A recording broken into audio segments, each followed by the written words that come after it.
Astaghfirullah. Bismillahirrahmanirrahim. Assalamualaikum warahmatullahi wabarakatuh. Alhamdulillah, wassalatu wassalamu ala rasulillah wa ala alihi wa sahbihi wa mawalah wa la hawla wa la quwata illa billah wa ba'du. Baik, kita lanjutkan kajian kita, masih membahas kitab Minhajul Muslim dan sudah masuk pada pasal ke-14, bab al-wasilah, bab tentang wasilah. Apa itu wasilah? Wasilah itu artinya at-taqarrub ilallahi azza wa jalla. Bagaimana caranya kita mendekatkan diri kepada Allah subhanahu wa ta'ala, bagaimana kita mendekatkan diri dengan ketaatan dan amal soleh kita kepada Allah subhanahu wa ta'ala. Adapun at-tawassul, ada al-wasilah, ada at-tawassul. Kalau tawassul artinya kita mencari seseorang yang bisa mendekatkan kita kepada Allah subhanahu wa ta'ala. Jadi di sana ada al-wasilah, perantara, ada at-tawassul, jalan yang mendekatkan diri kepada Allah subhanahu wa ta'ala. Di sini muallif rahimahullahu ta'ala menjelaskan tentang kewajiban seorang muslim. Seorang muslim itu harus beriman kepada Allah subhanahu wa ta'ala dengan cara memperbanyak amal saleh dan juga perbuatan yang baik yang dicintai Allah subhanahu wa ta'ala.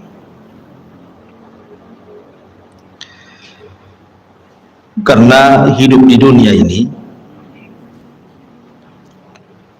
tujuannya adalah untuk beribadah, sebagaimana yang ma'ruf di dalam surah Adz-Dzariyat, wa ma khalaqtul jinna wal insa illa liya'budun.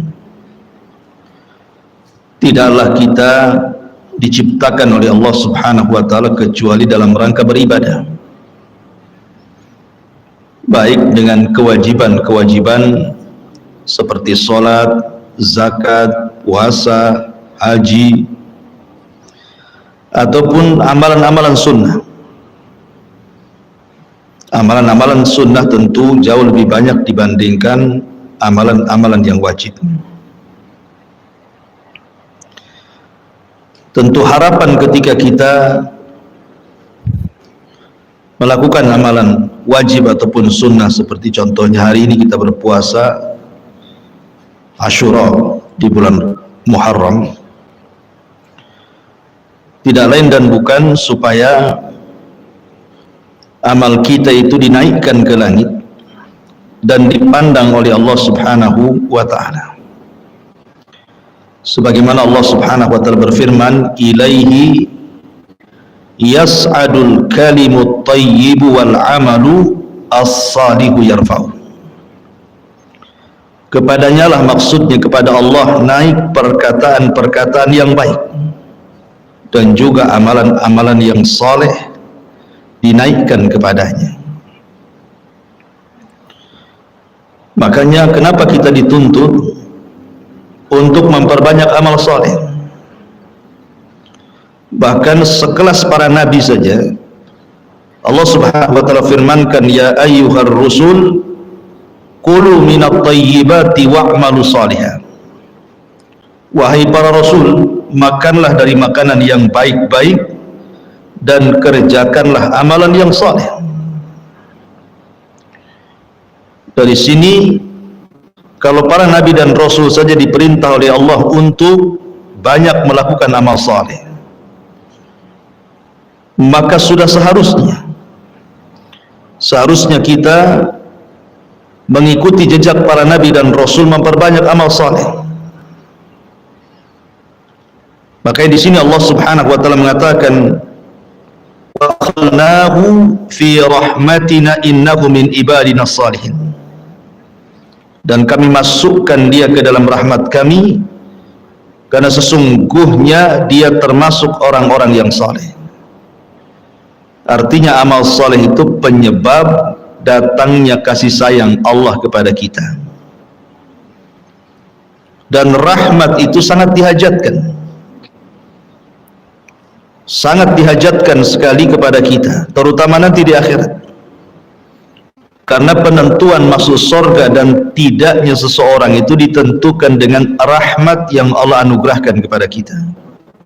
Orang masuk surga itu bukan karena amalan, tetapi karena rahmat, dan datangnya rahmat itu karena amal soleh. Nah, di antara faidah amal soleh itu, kita bisa menjadikan amal soleh itu wasilah, ataupun dijadikan tawassul kita, perantara kita berhubungan dengan Allah Subhanahu wa ta'ala. Dahulu Nabi SAW pernah bercerita, ada 3 orang yang masuk ke dalam gua.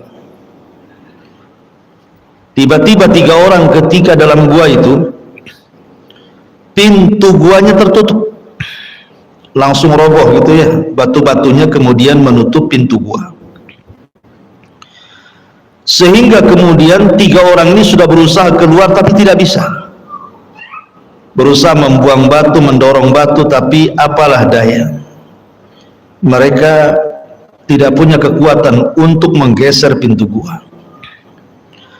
Akhirnya kemudian sebagian mereka berkata kepada sebagian yang lain, bagaimana kalau kita tawassul saja, meminta kepada Allah Subhanahu wa ta'ala dengan amal saleh yang kita lakukan. Boleh jadi dengan seperti itu Allah akan menolong kita. Akhirnya kemudian 3 orang ini masing-masing bertawassul dengan amal soleh yang mereka pernah lakukan.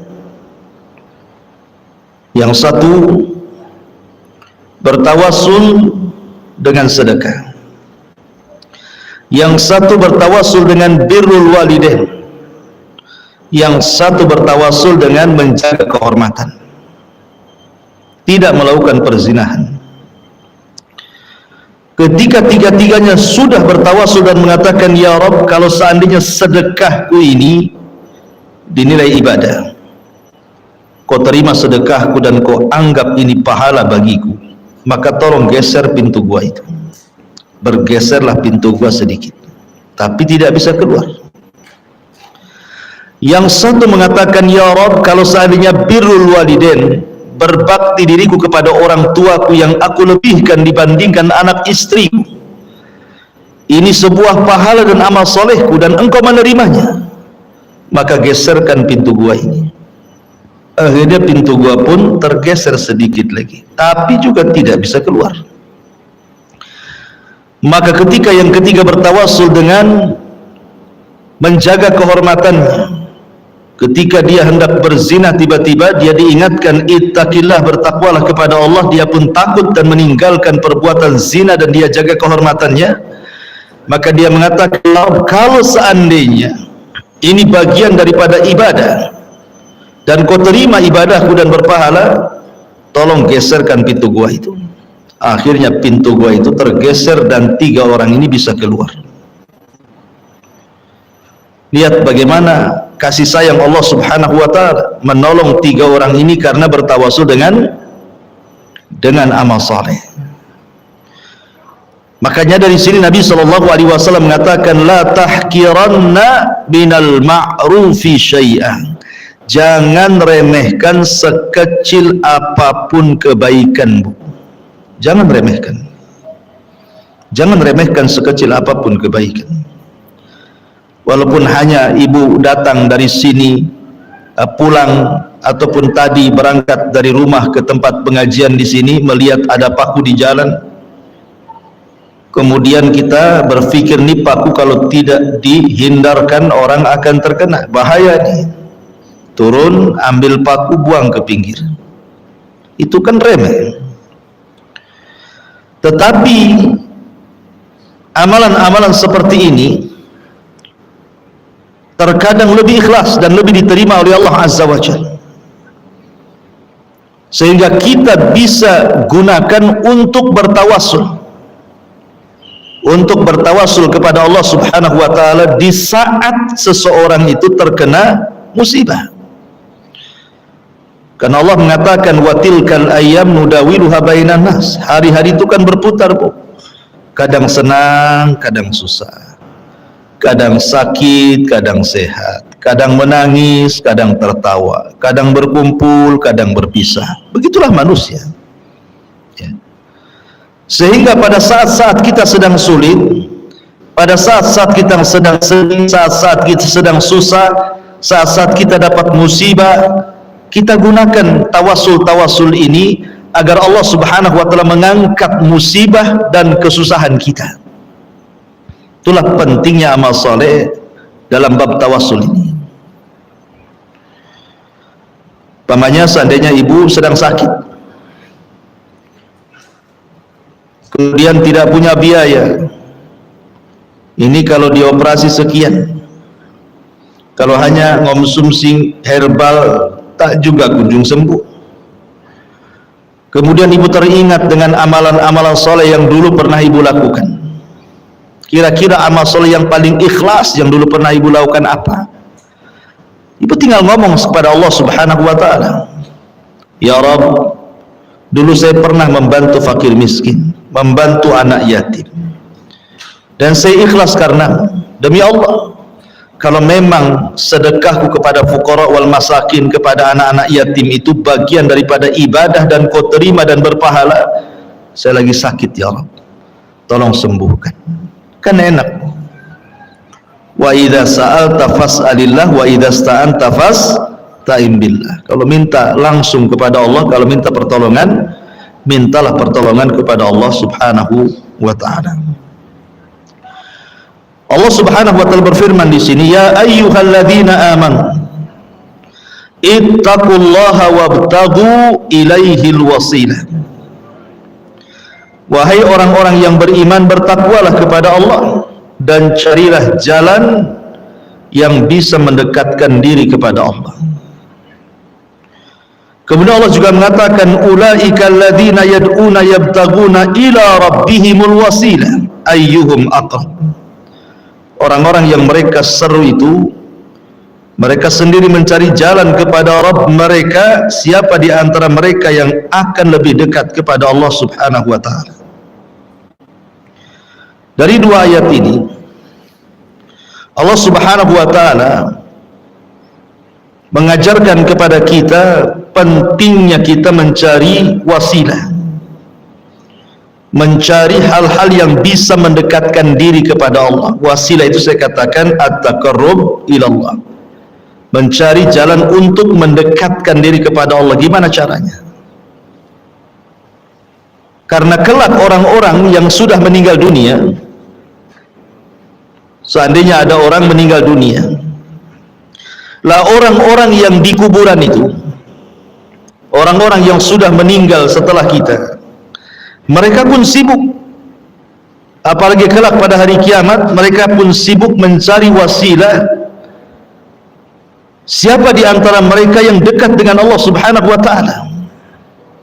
Tapi kan di akhirat bukan yaumul amal, bukan hari kita beramal, tapi hari akhirat itu yaumul hisab, hari kita dihisab, sehingga tidak memungkinkan lagi kita ini beramal soleh layaknya di dunia, karena di akhirat sudah tidak ada kewajiban salat, tidak ada kewajiban ini dan itu dari ibadah, sehingga nilai kedekatan seseorang dengan Allah itu ditentukan ketika kedekatan kita di dunia.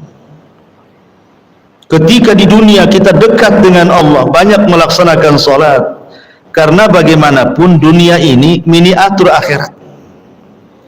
Siapa yang kemudian banyak berdiri di dunia, maka dia tidak akan banyak berdiri di akhirat. Di padang mahsyar itu kan lama berdiri untuk menunggu keputusan Allah Subhanahu wa ta'ala. Tapi kalau dia sudah menggantikan berdiri di akhirat dengan berdiri di dunia, memperbanyak solat sunnah setelah melaksanakan wajib, dan dia terus memburu solat-solat sunnah, solat malamnya, solat witirnya, solat duhanya, solat tahiyatul masjidnya, dan solat-solat yang lainnya, berdiri karena Allah di dunia, maka dia tidak akan banyak berdiri di akhirat. Tapi orang yang jarang berdiri di dunia, maka dia akan lama berdiri di akhirat, karena harus mempertanggungjawabkan semua yang dilakukan di dunia. Ma'asyiral muslimat, makanya ma'asyiral muslimat yang dimuliakan Allah Azza wa Jalla, makanya di sini pentingnya kita ini mencari wasilah, mencari cara atau jalan yang bisa mendekatkan diri kepada Allah Subhanahu wa ta'ala.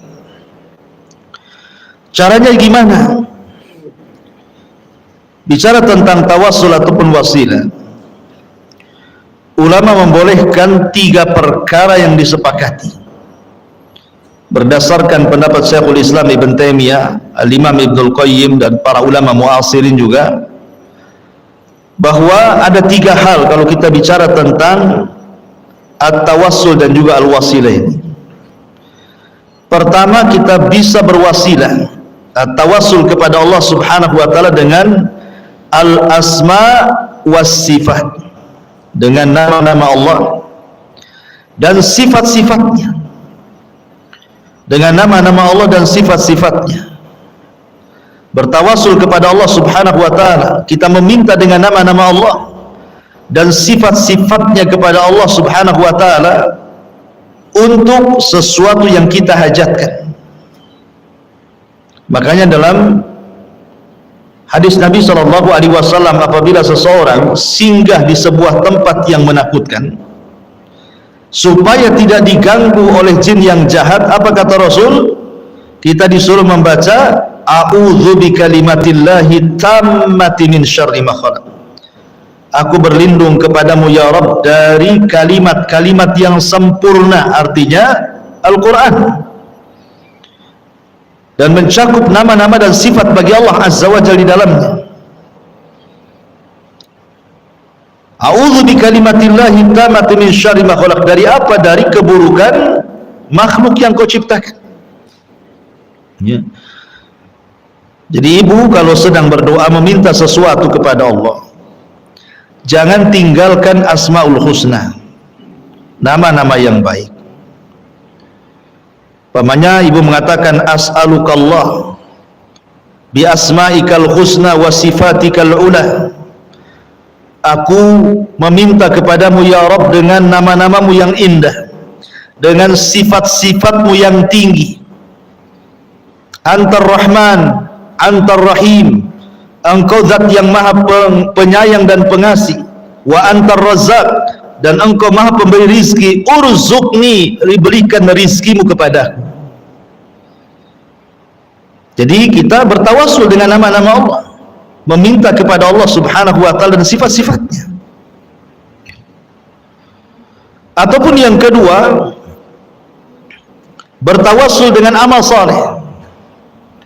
Bertawassul dengan amal-amal saleh, baik berupa kecintaan kita kepada Allah atau kecintaan kita kepada Rasul sallallahu alaihi wasallam, sebagaimana Allah berfirman, "Qul in kuntum tuhibbunallaha fattabi'uni yuhibbukumullah wa yaghfir lakum dzunubakum." Katakan ya Muhammad, jika kamu benar-benar mencintai Allah, maka ikutilah aku, niscaya Allah mengasihi dan mengampuni dosa-dosa. Jadi cara mendekatkan diri kepada Allah, cara mencintai Allah Subhanahu wa ta'ala dengan cara apa? Mengikuti syariat Nabi-Nya, mengikuti ajaran Nabi-Nya, meneladani sunnah-sunnahnya, berusaha untuk memperjuangkan sunnahnya. Karena itu jalan tawassul yang paling cepat. menuju Allah Subhanahu wa taala dengan mengikuti sunnah Nabi sallallahu alaihi wasallam. Dan tentang masalah amal soleh, tawasul dengan amal soleh tadi saya sudah berikan contohnya. Orang-orang yang terjerembab di dalam gua, akhirnya Allah keluarkan karena tawasul mereka dengan amal soleh.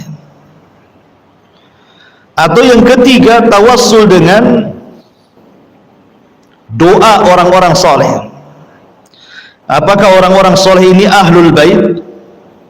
Maksudnya dari keluarga Nabi sallallahu alaihi wasallam, turunan Nabi sallallahu alaihi wasallam. Kita datang kepada mereka, kita minta doanya. Atau orang-orang soleh ini selain daripada keluarga Rasul, tidak ada masalah. Karena Nabi sallallahu alaihi wasallam sudah mencontohkan itu kepada kita. Bagaimana para sahabat minta kepada Rasul untuk didoakan kebaikan, baik untuk kesembuhan penyakit ataupun untuk yang lainnya. Contoh, di zaman Nabi sallallahu alaihi wasallam ada wanita berkulit hitam, punya penyakit ayan. Kalau seandainya dia datang tuh penyakitnya, Bu, terkadang tidak sadar, kemudian guling-guling, terkadang tersingkap auratnya. Maka dia datang kepada Nabi sallallahu alaihi wasallam, ya Rasulullah, inni usra wa inni atakasyaf. Ya Rasulullah, sesungguhnya saya terkena penyakit, dan saya ini kalau terkena penyakit atakasyaf, selalu tersingkaplah aurat-auratku, malulah aku jadinya. Ud'ullahu li, ud'ullaha li, berdoalah kau kepada Allah untukku, agar Allah Subhanahu wa taala menghilangkan penyakitku. Maka Nabi sallallahu alaihi wasallam memberikan dua pilihan kepada wanita itu dan mengatakan, kalau kau mau, aku akan berdoa kepada Allah untuk kesembuhan penyakitmu. Tetapi kata Nabi sallallahu alaihi wasallam, in sabarti falakil jannah. Tapi kalau engkau mau sabar, maka engkau akan mendapatkan hadiah surga. Akhirnya wanita ini memilih surga. Gak apa-apa dia penyakitnya tidak hilang, tetapi dia meminta kepada Rasul untuk didoakan kalau datang penyakit itu dia tidak bongkar-bongkar aurat. Maka Rasul mendoakan supaya dia tidak tersingkap auratnya, tapi tidak mendoakan kesembuhannya, karena wanita itu adalah wanita cerdas. Dia wanita yang ingat masa depan. Dia wanita yang bukan hanya mengejar dunia. Dia tahu akhirat itu khairun wa abqa, lebih baik dan lebih kekal. Makanya dia memilih sabar. Idzan asbir ya Rasulullah. Kalau begitu saya ingin sabar wahai Rasul. Setelah Rasul mengatakan in sabarti walakil jannah. Kalau engkau sabar, maka engkau dapat surga. Luar biasa. Kalau ibu-ibu di zaman sekarang mana ada. Kalau seandainya dibuat dua pilihan, surga ataukah dunia, nggak yakin saya milih surga, pasti milih dunia. Contoh, ketika Nabi sallallahu alaihi wasallam mendengar Fatimah meminta budak untuk dijadikan pembantu, karena Rasul kan baru datang dari peperangan, banyak budaknya. Maksudnya Fatimah itu biar tak capek lah kerja di rumah, ada pembantu.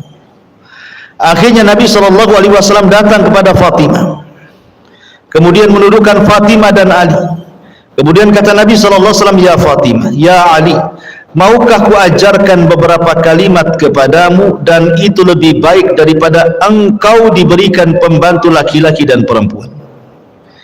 Kemudian kata Fatimah dan Ali, tentu wahai Rasul, apa itu? Maka Rasul mengatakan, bertasbihlah 33 kali sebelum tidurmu.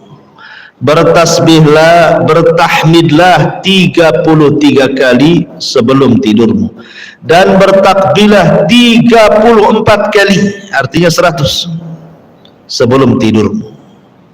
Maka itu jauh dibandingkan kau mendapatkan pembantu laki-laki dan perempuan. Akhirnya Fatimah memilih doa itu. Dia memilih doa Zikir yang diajarkan Rasul sebelum tidur membaca tasbih 33, tahmid 33, takbir 34, dan tidak jadi meminta pembantu. Kalau pilihan ini saya berikan kepada ibu mau pembantu atau mau zikir? Pasti mau pembantu. Alasannya, pembantulah Ustaz, zikir juga katanya. Karena di zaman sekarang ini dunia lebih menguasai dibandingkan akhirat. Itulah kenapa orang-orang dulu takut kalau seandainya dibentangkan dunia. Ma'asyiral muslimat yang dimuliakan Allah Subhanahu wa taala. Kembali, wanita ini ketika mendapatkan kabar in sabarti walakil jannah, kalau engkau sabar kau dapat surga. Akhirnya wanita ini mengatakan idzan asbir, kalau begitu saya milih sabarlah wahai Rasul. Lihat bagaimana wanita ini bertawassul kepada Rasul, minta doa kesembuhan, tetapi pilihannya malah bersabar karena ada hadiah surga. Lain pula wanita ini, lain pula laki-laki yang buta. Di zaman Rasul ada laki-laki yang buta. Dia datang kepada Nabi SAW minta disembuhkan butanya. Laki-laki ini tidak sabar, tidak sesabar wanita itu. Dia minta kepada Rasul untuk tetap disembuhkan. Kalau wanita ini kan ketika dikasih pilihan tak mau dia sembuh, dia siap sabar, yang penting masuk surga. Ini pula kurang sabar yang laki-laki ini. Dia minta disembuhkan, minta doanya kepada Allah, dan dia mengatakan, ya Rasulullah, ud'ullaha li. Rasul, berdoalah kepada Allah untuk kesembuhanku, agar aku bisa melihat. Maka Nabi SAW mengatakan, kalau begitu tawadda wa salli rak'atain, kamu harus berwudu, kemudian salat 2 rakaat. Kemudian Nabi SAW mengajarkan doa kepadanya dan disuruh dibacanya. Lihat bagaimana laki-laki ini minta doa kepada Rasul.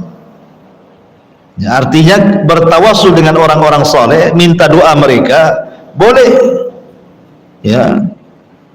Tapi tentunya orang-orang soleh yang masih hidup. Atau contoh yang lain, seperti Nabi SAW ketika bersabda tentang seorang kibarut tabi'in. Nabi tidak pernah melihat orang ini,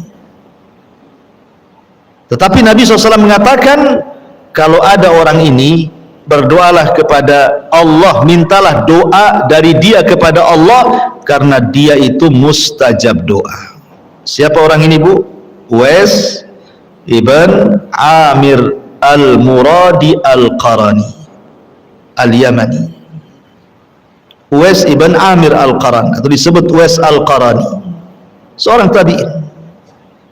Rasul tidak pernah jumpa, tapi doanya manjur.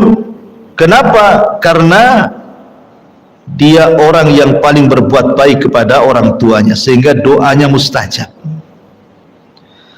Ketika Nabi SAW meninggal dunia, Abu Bakar meninggal dunia, Umar radhiyallahu an ketika menjadi khalifatul Islam mencari-cari orang namanya Uwais al-Qarani, Uwais ibn Amir al-Qarani al-Muradi.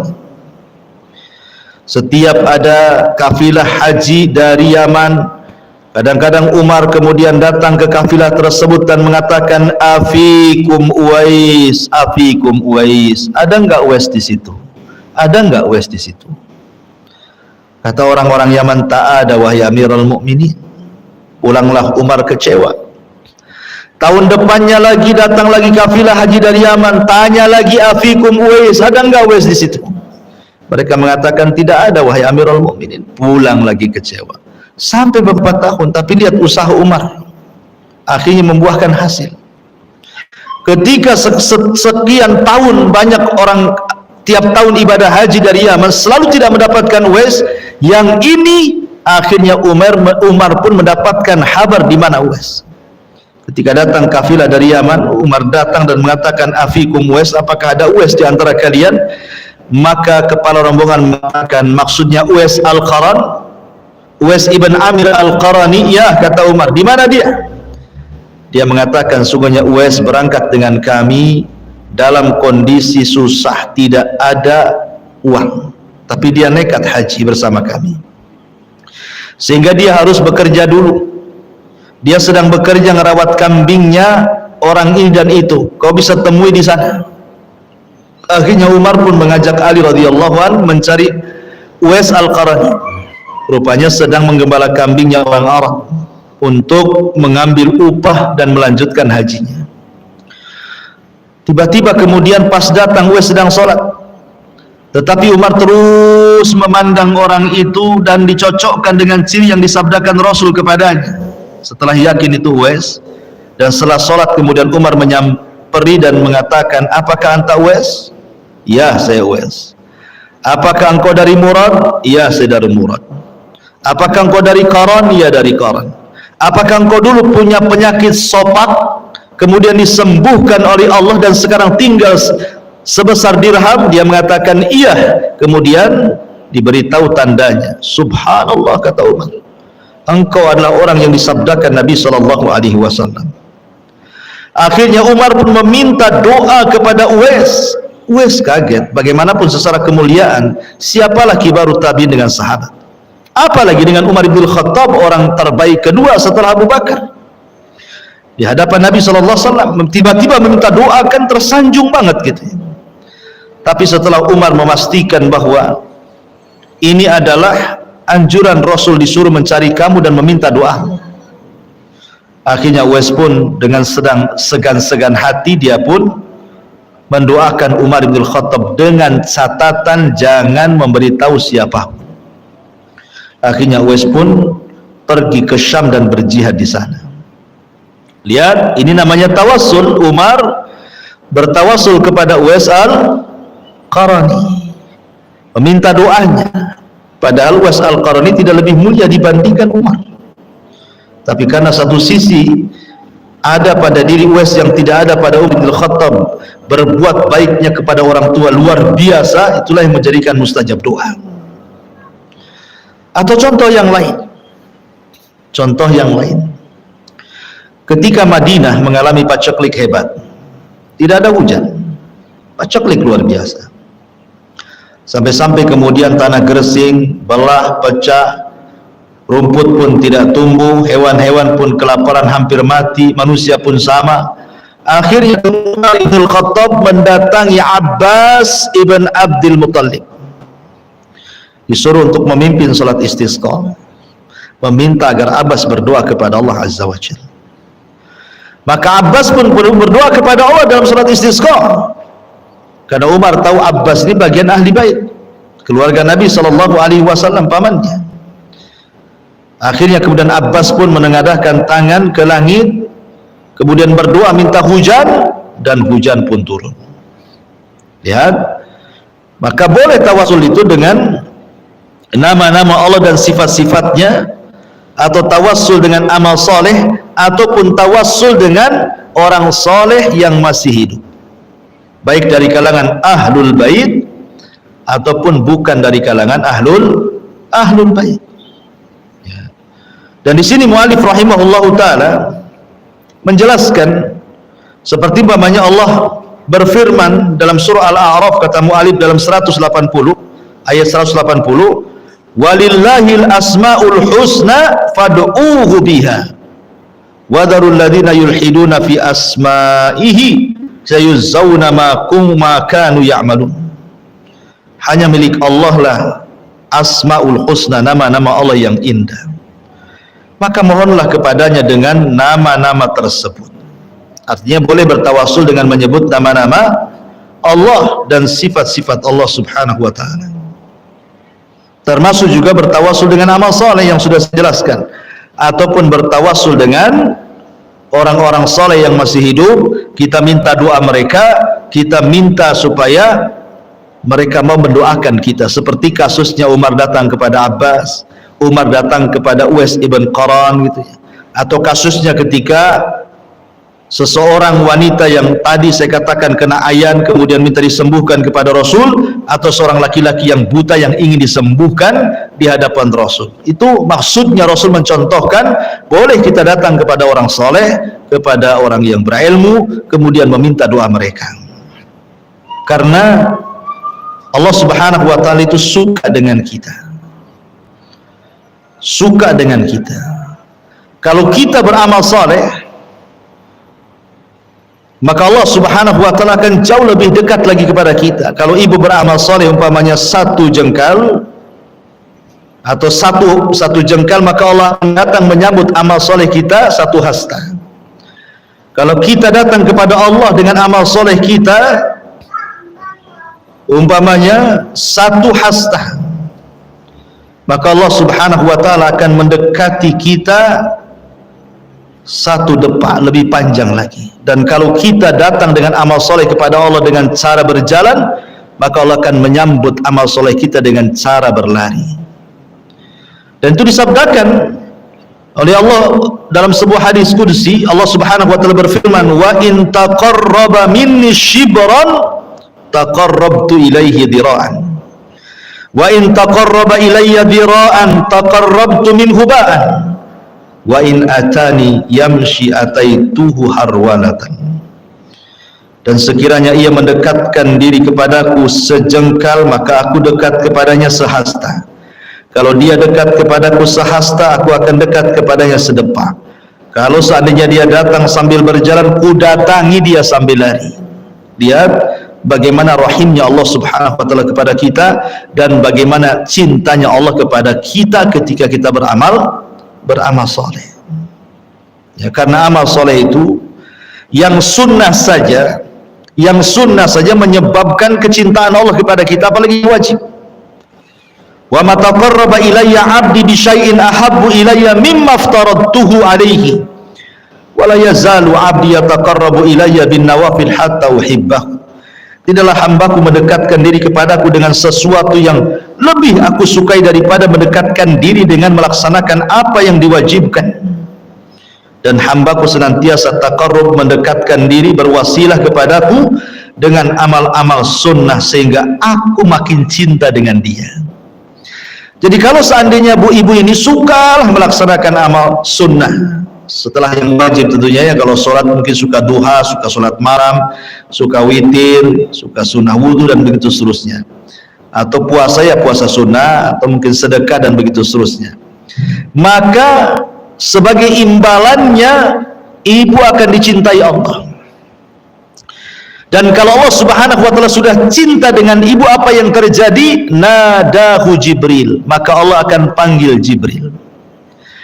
Kemudian Allah Subhanahu wa taala akan katakan kepada Jibril, ya Jibril, inni uhibbu fulanan fahibbah. Jibril, aku suka lo dengan si anu itu, maka kau harus suka juga dengan dia. Maka Jibril langsung berteriak di hadapan semua para malaikat yang ada di langit dan mengatakan, ya malaikat Allah, innallaha yuhibbu fulanan fahibbuhu. Wahai malaikat-malaikat Allah, Allah sukalah dengan si ibu itu, maka kalian harus suka dengan si ibu itu. Lihat, luar biasa. Ya, jadi kalau bisa terus kita mencari kecintaan, memancing agar Allah cinta kepada kita dengan memperbanyak amal wajib, memperbanyak amal sunnah, dan begitu seterusnya. Ma'asyiral muslimat yang dimuliakan Allah Subhanahu wa taala. Kalau ibu baca dalam Minhajul Muslim, kitab yang kita baca ini, di situ ada dalil-dalil tentang apa yang saya jelaskan, bahwa amal soleh itu yang dibolehkan, yang sudah jelas ada dengan nama-nama Allah, dan itu tercantum di beberapa ayat dan hadis. Kemudian dengan amal soleh, kemudian dengan doanya orang yang soleh, yang taat, yang alim, dan mereka masih hidup. Adapun kemudian bertawasul dengan orang yang sudah meninggal, ini menjadi ranah khilaf para ulama. Ya, menjadi ranah khilaf, boleh enggak seorang itu bertawasul dengan orang yang sudah meninggal, orang-orang soleh yang sudah meninggal. Maka pendapat Syekhul Islam Ibn Taimiyah, Al-Imam Ibnul Qayyim, dan juga ulama-ulama Lajnah Daimah Saudi Arabia, semua mengatakan tidak boleh. Ya, karena tidak pernah ada cerita para sahabat Nabi SAW mereka datang ke kuburan Abu Bakar setelah meninggalnya, atau ke kuburan Umar setelah meninggalnya, atau ke kuburan Utsman setelah meninggalnya. Tidak ada cerita dari kalangan sahabat mereka mendatangi kuburan orang-orang soleh, padahal mereka sahabat. Ya, menunjukkan bahwa tawassul itu hanya ditujukan kepada orang-orang soleh yang masih hidup saja. Makanya kalau ada di lingkungan ibu orang soleh, orang taat, mintalah doanya. Doa mereka mustajab insyaallah. Ya. Ini diantara pembahasan al-wasilah dan juga at-tawassul. Intinya bahwa perbanyaklah amal soleh di dunia, sebab kita tidak tahu hidup kita ini akan senangkah atau akan susahkah. Perbanyak amal soleh di dunia karena kita tidak tahu apakah kita akan sehat teruskah ataukah akan sakit. Maka di saat-saat kita lagi senang, di saat-saat kita lagi sehat badan, beramal soleh banyak, supaya ketika Allah takdirkan kita mungkin sakit badannya, kurang sehat fisiknya, banyak masalah kehidupannya, kita bisa menjadikan amal soleh itu perantara kita dengan Allah, agar Allah bisa menghilangkan semua keperitan hidup yang ditakdirkan kepada kita. Dan ini banyak dilakukan para ulama. Ya, seperti contohnya Rabi ibn Khaitham yang sudah saya ceritakan, dia kalau dari rumah ke masjid itu pandangannya tertuju ke jalan raya. Kalau ada hal-hal yang bisa kemudian mengganggu orang lain seperti batu, beling, paku dan yang semacamnya, langsung diambil, disisihkan. Kemudian dia mengatakan, ya Rabb, kalau seandainya amalan remeh ini ada pahalanya, maka kirimkan pahalaku kepada kedua orang tuaku yang sudah meninggal. Lihat, ya kan? Birrul walidain. Ya, birrul walidain itu tidak terputus dengan meninggalnya kedua orang tuaku. Tetapi kalau seandainya orang tuanya masih hidup, ya tentu rugi kalau seandainya seorang anak tidak paham kalau di depannya surga. Tapi kalau Allah Subhanahu wa ta'ala takdirkan dia sudah meninggal, bukan berarti terputus birrul walidain dengan mereka, tidak. Bahkan semata-mata ibu kemudian ingat orang tua yang sudah meninggal, teringat dosanya orang tua dulu. Kenapa dulu orang tua tak sholat? Kenapa orang tua saya tidak sedekah padahal kaya? Kenapa orang tua saya tidak haji padahal sanggup? Teringat tuh orang tuanya. Kemudian dia mengatakan, ya Allah, ampuni doa orang tua saya, Allah. Mungkin itu kesalahan mereka waktu di dunia. Hanya sebata-bata mengenang seperti itu saja, itu sudah awal. Ibu sedang berbuat baik kepada orang tua saat kematiannya. Karena ada anak yang gak peduli dengan orang tuanya, sudah mati lah. Biarin saja, dia sudah mati kok. Kita ini hidup, mikir kita aja yang masih hidup katanya. Dan ada orang yang seperti itu. Ya, jangan seperti itu. Maka lihat Rabi ibn Khaitham, dia sekecil apapun amal saleh, imatatul adza anit tariq, berusaha untuk membuang hal-hal yang memadaratkan manusia di jalan, dilakukannya. Digunakan untuk tawassul bagi dia dengan Allah agar orang tuanya diluaskan kuburnya, orang tuanya diampuni dosanya, dan begitu seterusnya. Maka tawassul itu penting. Makanya di akhirat ketika manusia berkumpul di padang mahsyar, orang-orang bingung mau kemana.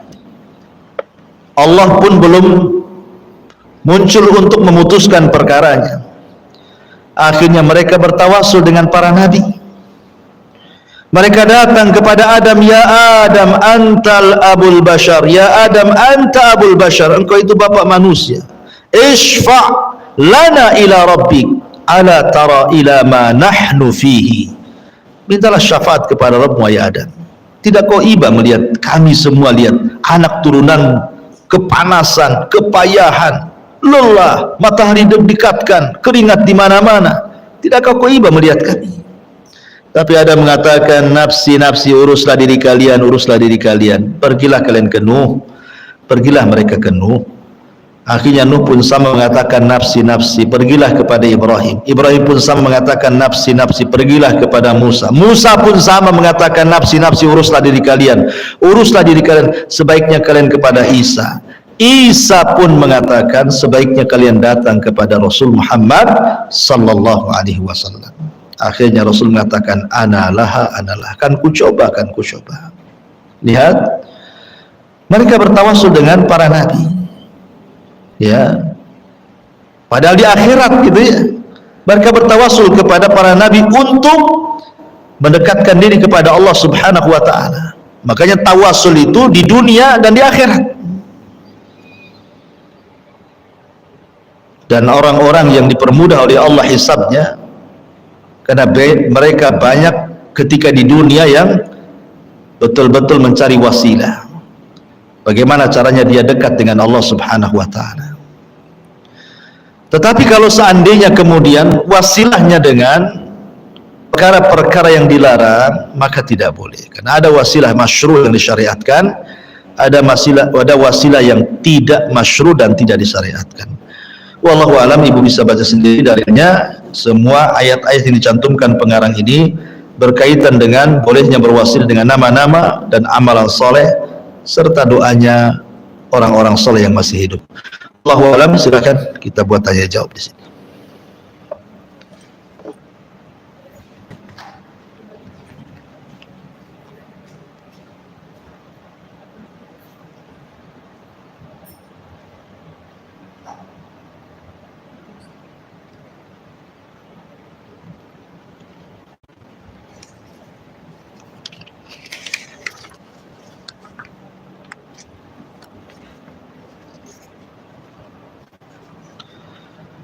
Bismillah. Assalamualaikum Ustaz. Afwan mau tanya bagaimana cara bertawakal yang benar? Apakah seperti niat dalam hati syukran wa jazakumullah khairan? Nah, tawakal itu artinya i'timadul qalbi ila rabbi, menyandarkan hati hanya kepada Allah Subhanahu wa ta'ala. Dan tawakal itu adalah seafdal-afdalnya tauhid. Ibrahim alaihi salatu wassalam, ketika dia hendak dilempar ke api yang menyala, apa kata Ibrahim? Hasbunallah wa ni'mal wakil. Cukuplah Allah bagiku, karena dia sebaik-baik pelindung bagiku. Hasbunallah wa ni'mal wakil. Lihat bagaimana Ibrahim bertawakal kepada Allah. Ketika Ibrahim bertawakal kepada Allah, apa hasilnya? Ya naru kuni bardan wa salaman ala Ibrahim. Wahai api, jadilah kau dingin, selamatkan Ibrahim. Lihat buah tawakal, datang keselamatan kepada Ibrahim. Ketika para sahabat Nabi SAW kalah dalam perang Uhud, kemudian mereka pulang ke Madinah, tiba-tiba ada kabar hoax yang sampai kepada Rasul dan para sahabatnya bahwa musuh akan datang dengan pasukan yang sangat besar. Kemudian Nabi SAW mengajarkan kepada para sahabat, hasbunallah wa ni'mal wakil. Cukuplah Allah, karena dia sebaik-baik pelindung. Wallahu khairun hafidha. Dialah Allah sebaik-baik penjaga dan pelindung. Tawakal itu adalah sifatnya para nabi. Tawakal itu sifatnya para muwahhidin ahli tauhid. Makanya Nabi SAW mengatakan, lau antum tatawakkaluna 'ala Allah haqqa tawakkuli la ruziktum kama yurzaqut tayr yaghdu himasan wa taruhu bitana. Kalau sekiranya kalian betul-betul tawakal kepada Allah Subhanahu wa ta'ala dengan sungguh-sungguh tawakal, kata Rasul, tentu kalian akan diberikan rizki seperti Allah memberikan rizki kepada burung, di mana keluar dalam posisi lapar, pulang pula sudah kenyang. Masalahnya terkadang tawakal burung beda pula dengan tawakal kita. Burung anaknya ada yang 2, ada yang 3, ada yang 5, ya bu, tergantunglah. Kalau kita kan jarang orang lahiran kembar itu, rata-rata 1, nanti tahun depan 1 lagi kan, itu yang kerap. Lihat burung itu tidak peduli, dia main keluar saja, ngikut instingnya dia. Keluar lapar, pulang pula ada kenyang, dia bisa ngasih makan anak-anaknya. Siapa yang mengarahkan burung? Allah. Manusia punya akal, burung tidak punya akal. Kalau seandainya kemudian kepala kita diganti kepala burung, gila lah kita, tak ada akal. Harusnya yang berakal itu lebih pandai untuk tawakal dibandingkan burung yang tidak berakal, yang hanya mengandalkan insting. Karena di hadapan kita itu rizki Allah itu terbentang seluas-luasnya dan selebar-lebarnya. Kalau kita lihat ke laut, di situ banyak ikan dengan segala jenisnya, tinggal mancing. Dan di laut itu ikan itu tidak ada yang punya. Bukan berarti kalau mancing dapat ikan tiba-tiba ada tulisan Abu Humairah, ini punya ikan Abu Humairah nih, lepas lagi, ya nggak ada. Semua ikan milik Allah, tinggal ambil saja. Ke sungai juga sama, ya, ke hutan belantara juga sama. Jadi sebenarnya manusia itu harus lebih tawakal dibandingkan binatang, karena manusia itu dibekali akal. Coba pikir ya, bayi yang dijanin itu, cemana dia cari makannya? Tidak, Allah subhanahu wa ta'ala buat darah haid menjadi asupan dia. Ketika dia brojol pun belum bisa cari kerja, cemana cari makannya? Diinstingkan dia menetai ibunya dan sudah disediakan makannya. Artinya Allah tidak menyia-nyiakan manusia. Dalam kondisi tidak bisa apapun tetap ada rizkinya. Makanya Nabi SAW bersabda, seseorang itu tidak mungkin diwafatkan kecuali disempurnakan rizkinya. Seorang tidak akan diwafatkan kecuali disempurnakan rizkinya. Jadi tawakal itu penting. Tetapi ingat, tawakal itu tidak cukup dalam amalan hati saja. Ada yang disebut dengan akhdu bil asbab namanya, ya, mencari sebab. Ibu kemudian di mihrab, di musola khusus di rumah gitu ya, berdoa terus, ya Allah berikan rizki kepadaku, sini masih ngontrak, tolonglah berikan rizki agar aku bisa beli tanah, agar aku bisa beli rumah, agar tidak ngontrak terus, kan gitu ya doanya itu. Tawakal itu bagus tuh, karena menyandarkan diri kepada Allah kan, ya. Tapi tidak bergerak-gerak. Suaminya nganggur dibiarkan saja, suaminya tidur dibiarkan saja. Harusnya kan dioyak-oyak, bang saya sudah berdoa kepada Allah, pergilah sana kerja, nah itu ya. Mudah-mudahan sebab doa ini pekerjaan abang menjadi mudah dan bisa terkabulkan rencana kita. Kan harus begitu, ada sebab, ada doa, ya. Jadi semua itu ada akhdu bil asbab, dan itu Rasul contohkan ketika Isra Mi'raj. Tawakal saja tidak cukup, padahal kalau Rasul mau ketika peristiwa hijrah itu seperti peristiwa Isra Mi'raj kan, naik buraq dari Masjidil Haram ke Masjidil Aqsa, buatlah kayak gitu. Rasul naik buraq dari Masjidil Haram ke Madinah, gak mungkin dikejar-kejar sama musuh, sementara dia sampai Madinah. Tapi Allah tidak buat seperti itu, supaya mengajarkan umatnya bahwa dalam tawakal itu ada asbab, ada akhdu bil asbab, mencari sebab, ya. Jadi pamannya ibu sakit, ya Allah sembuhkan, ya Allah sembuhkan, tapi tidak mau minum obat, ya mati jadinya. Ya kalau memang ingin sembuh, cari sebab juga, ya Allah sembuhkan saya, datang ke dokter, beli obat, datang ke herbalis, beli herbal kan itu. Tapi jangan datang ke dukun, ya itu cari sebabnya yang haram, tak boleh. Jadi sebab yang halal. Jadi tawakal itu tidak benar kalau dengan hati saja, tapi ada akhdhu bil asbabnya. Kemudian bagaimana pentingnya duduk di majelis ilmu bagi muslimah? Karena hari-hari ini sudah banyak kajian online, maka banyak yang memilih menghadiri kajian online saja. Kan itu. Ya dua-duanya baik, online ya baik, offline ya baik. Cuman kan beda Bu ya. Orang yang duduk di majelis ilmu, dengan yang ngaji online itu beda. Pertama beda rasa, ya kan? Nabi SAW mengatakan, "Qumu maghfuran lakum."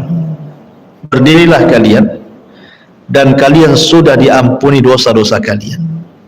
Allah sudah mengganti keburukan kalian dengan kebaikan. Kapan Rasul katakan? Apabila bubar majelis.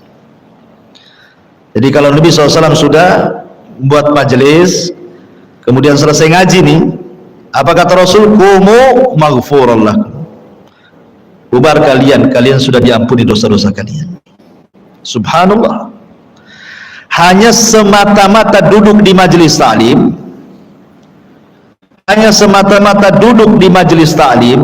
lihat kesudahannya. Setelah ibu ngaji seperti ini, pulang dosa diampuni loh. Apa ini didapat lewat kajian online? Enggak. Karena orang yang ngaji online itu rata-rata tidak beradab,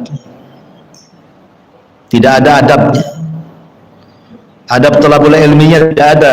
Coba Bu ya di rumah, ibu tengok kajian saya lagi ngaji, enak aja sambil minum cincau, sambil makan jengkol, sambil rebahan, itu kan.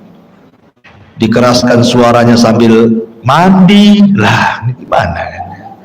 Coba, nggak bisa. Nanti ada mamanya datang dari depan gitu ya, COD gitu kan, COD dulu dilayan daripada ngaji. Banyak masalah ya.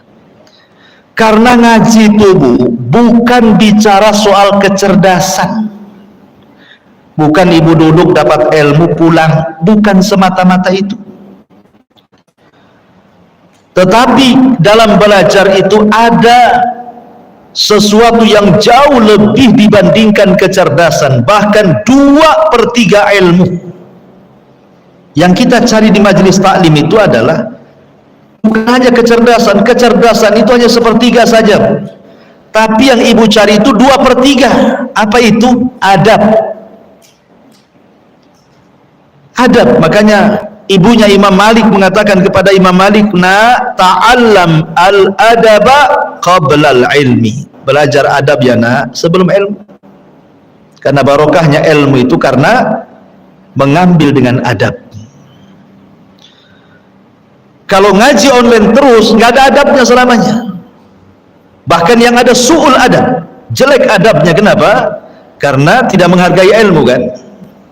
Kecuali kalau seandainya suaminya melarang, tidak boleh ngaji, cukuplah di rumah, mengingat anaknya banyak, terbengkalai, ini, itu, macam-macam cerita, tentulah kita lebih mendahulukan suami. Dah di rumah saja, ngajilah online sama Abu Merah. Ya. Atau umpamanya ke tempat pengajiannya itu membahayakan, jauh, bahaya, perlu mahram, ini itu, banyak rintangan, gangguan, ya sudah online saja. Dan itu ya. Tapi kalau seandainya jaraknya dekat, bisa ditempuh dalam beberapa menit dan detik, artinya tidak membuat para suami dapat izin suami, tidak terbengkalai pekerjaan rumah tangga dengan ngaji kan hanya sejam, paling lama 1,5 jam gitu ya. Maka tentu hadir di majelis ta'lim tentu lebih baik kan itu, karena menang adab, menang ilmu. Jangan sampai orang cerdas tidak punya adab, kata Syekhul Islam Ibn Taimiyah.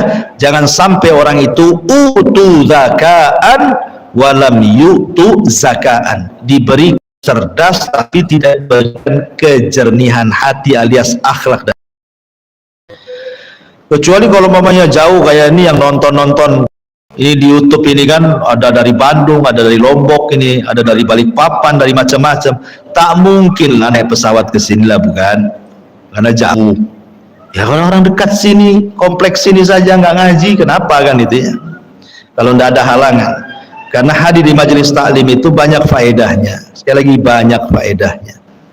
Kalau mau dirinci itu dibuat kajian lagi lebih lama. Kemudian pertanyaan selanjutnya, jika kita pernah menggunakan sebuah amal, sebuah wasilah, apakah nanti di akhirat ibadah tersebut tetap dihitung? Tetap dihitung. Ya. Tetap jadi amal soleh kita. Walaupun kita sudah gunakan untuk wasilah di dunia, tetap amal soleh itu akan dicatat dan akan dibalas dan akan dihisab. Al jaza'u min jinsil amal, balasan itu sesuai dengan amalannya. Bolehkah membatasi diri bagi seorang muslimah dalam menuntut ilmu keluar rumah dalam rangka menuntut ilmu dibatasi 1-2 kali saja dalam sepekan? Tidak ada masalah. Ya, tidak ada masalah, karena bagaimanapun namanya kalau sudah berumah tangga mungkin sibuk, harus ngurus anak-anak, ngurus suami, ngurus rumah, gitu ya kan, banyak perkara lah ya. Tetapi jangan tinggalkan majelis taklim, karena sudah lihat kan Bu, umahat yang lama tidak duduk di majelis taklim ya, yang hanya sibuk, kemudian mereka duduk di depan HP, handphone, WhatsApp grup, Instagram, TikTok, apalagi sebutin satu-satu ya. Itu lihat akhlaknya akan berbeda jauh. Akan berbeda jauh. Sama-sama thalabul ilmi padahal. Tapi akhlaknya nggak bagus gitu ya. Kenapa demikian ya? Karena sekali lagi dia tidak mendapatkan adab dalam menuntut ilmu. Sehingga dalam kesehariannya pun mempengaruhi itu. Padahal terkadang dia lebih cerdas, ya kan? Terkadang mungkin majelis ilmu itu mungkin yang mengajarkan ya ustaz-ustaz biasa lah, dibandingkan ustaz-ustaz di YouTube yang sudah kibar-kibar umpamanya ya. Tapi dari segi akhlak, karena menuntut ilmu itu juga kita mencari adab dan akhlak, bukan hanya ilmu saja. Itu yang kita butuhkan sebenarnya. Ilmu itu mencerdaskan dan merubah akhlak. Karena di majelis taklim itu ketemu kawan jadi silaturahim, ya kan, senyum jadi sedekah gitu ya. Salaman dengan kawannya tergugurkan dosa-dosanya. Kemudian duduk, malaikat di atas kepala ngepak-ngepak sambil mengatakan, ya Allah ampuni orang itu, ya Allah ampuni orang ini. Pulang, kata Rasulku, maghfurun lakum, berdiri kau sudah diampun dosanya. Apalagi coba, itu duduk di majelis taklim tuh seperti itu. Kenapa? Karena keutamaan segudang ini, karena sekali lagi bukan hanya bicara tentang kecerdasan tapi akhlak. Kata Abdullah ibn Mubarak, saya belajar akhlak 30 tahun dan saya belajar ilmu 20 tahun. Jadi ingat bahwa adab itu 2/3 ilmu. Ilmu itu sepertiganya saja. Itu pentingnya. Menambah iman. Ya kan beda. Saya yakin ibu beda lah. Karena saya sendiri kan setiap hari itu wajib mendengarkan YouTube. Saya itu mewajibkan mendengarkan YouTube. Alhamdulillah masyai-masyai guru-guru saya gitu ya, mereka sudah kajian online di YouTube. Wajib setiap hari hampir saya mendengarkan YouTube itu ya, untuk menambah ilmu, karena tidak mungkin saya menyampaikan ilmu terus gitu ya. Ya pasti terbatas juga kemampuan gitu. Bahkan saya wajibkan dalam satu hari itu saya mendengarkan syekh ini syekh itu gitu ya, mulai dari pagi, kadang di sela-sela tidak sibuk saya kan malam juga saya catat, terkadang saya catat faedah-faedah mereka itu. Pokoknya setiap hari wajib ada pengetahuan ya. Kalau seandainya mereka ada di sini, tentu saya akan hadir di majelis mereka. Cuman kan mereka jauh ya, ada di Saudi, ada yang di Yaman gitu kan ya. Tapi alhamdulillah sampai kepada kita. Sebenarnya media-media YouTube dan yang semacamnya itu bisa untuk wasilah menuntut ilmu, tetapi jangan tinggalkan majelis ta'lim ya, majelis taklim. Karena di zaman sekarang yang bisa membentengi diri kita ya belajar di majelis taklim atau di rumah gitu ya. Wallahu a'lam. Ya tapi kan hukumnya kan bukan seperti sholat waktu. Semua pengajian ikut ya Anda. Ya kan ada prioritas, ada aulawiyat namanya ya. Kalau di rumah memang ibu lagi dibutuhkan anak-anak dan suami bertepatan dengan jam ngaji, jangan ngaji. Dahulukan anak-anak dan suami, itu lebih wajib. Suami udah kerja, anak-anak udah sekolah, ngapain ya di rumah? Hadir, kan apa susahnya? Selama kemudian menjaga perjalanan dari rumah ke majelis taklim, menjaga aurat, ya, tidak menggunakan parfum, tidak memfitnah dan begitu seterusnya lah. Jadi itu ibu udah paham lah tentang adab-adab keluar wanita itu. Wallahu a'lam. Baik, kalau tidak ada kita tutup. Mudah-mudahan ada manfaat. Subhanallah wa bihamdika.